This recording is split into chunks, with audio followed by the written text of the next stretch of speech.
So recently I've had trouble sleeping. It's something that I've been ignoring, and I got to the point where I just couldn't ignore it anymore. If, like me, you're struggling with sleep, you're generally getting out of bed feeling exhausted rather than rejuvenate, don't worry, I'm going to share some tips for you right now. Okay, step one for tips for better sleep is keep a consistent schedule. So if you have to go to bed at 9 o'clock to wake up at, say, 5:30, 6 o'clock for work the next day, regardless of how many hours you've managed to achieve, stick to that schedule because it will help regulate your internal clock.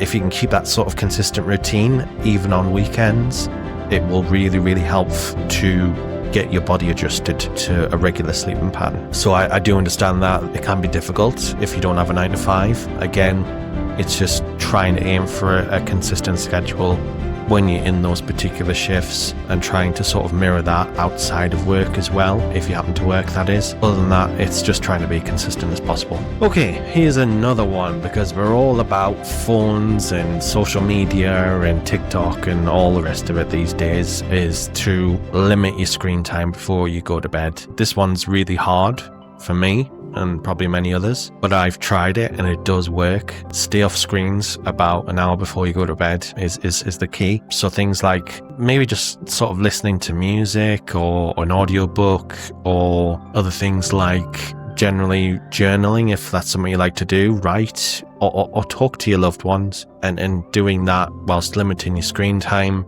it really helps. Now, the reason why you have to try and limit your screen time is to not affect a production of a hormone called melatonin. So screen time in itself does disrupt that particular hormone, and that is the hormone that helps you to sleep. So limiting your screen time, it will definitely make a difference. Maybe not right away, but you will see the effects of it if you stick to it. I've listened to podcasts about this sort of thing as well, and generally they do support phone fasting, it's called, where if you can stay off your phone an hour before bedtime and then 30 minutes when you wake up in the morning, then it'll help your dopamine levels as well, which is really interesting. And even if it's like placebo, for me, it's working for me. Okay, next step is the environment in which you are sleeping. So making sure that you've got a cool, dark room, that you've got a comfortable bed to sleep in is certainly going to help matters. If you generally got night lights on, things like that, sometimes that in itself can be more of a hindrance as opposed to a help. Other things you can consider are white noise apps that you can put on. Generally, I'll put on rain sounds if I'm having a bad night, or maybe there's a bit of noise outside because I'm having to go to bed earlier, but the rest of the world doesn't go to bed. Certainly that does help me. Okay, next one is caffeine.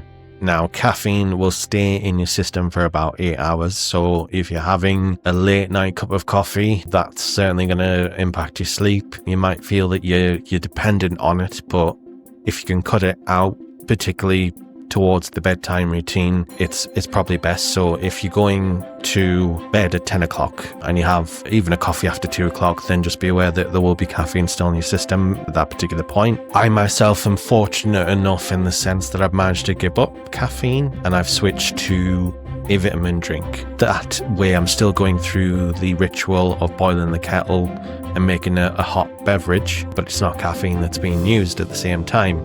Other things like herbal teas that are out there can certainly help with sleep.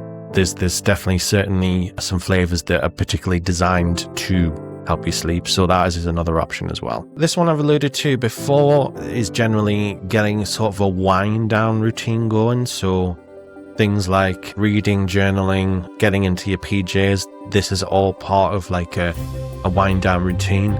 So this is why that even if you work from home and then you finish, say, work at 10 o'clock and you roll straight into your bed from your laptop, you're not going to go to sleep then because you haven't went through a wind down routine. So in that respect, it's important in itself. You need that wind down routine, so give yourself that time. Okay, in terms of next step, it's about your diet. So if you eat something that's quite heavy before you go to sleep, that's been known to keep you awake because your body's having to do a job. It's probably quite bloated. That's certainly something that will impact it. Alcohol is another thing. Alcohol may pass you out, but it doesn't necessarily mean you're getting sleep at the same time.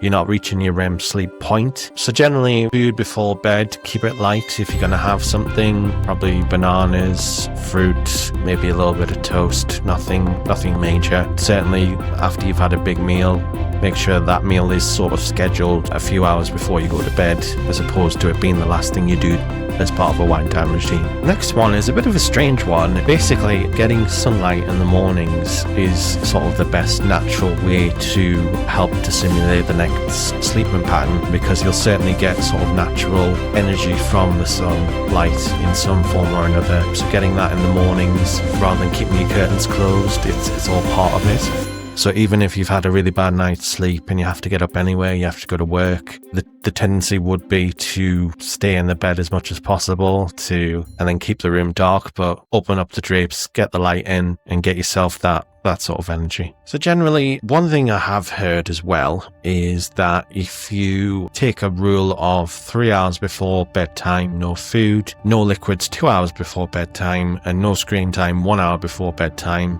if you rack it up in that order, that can help to create a routine of its own, whether it's your wind down routine, whether it's the routine in terms of consistency of when you go to bed and when you have to get up. It all can certainly help. I've tried that myself. The food was the easy part. The liquids wasn't, I mean, I could do it, but it wasn't pleasant when I was, particularly knackered after a really strenuous day. Screen time was the big one. That was the hardest, but I have found ways to get around that. And if there's any tip I'd want you to take away from this, it's probably phone fasting. 1 hour before bed, no screens, a routine when you get up, so that you're not just opening up your phone straight away when you wake up.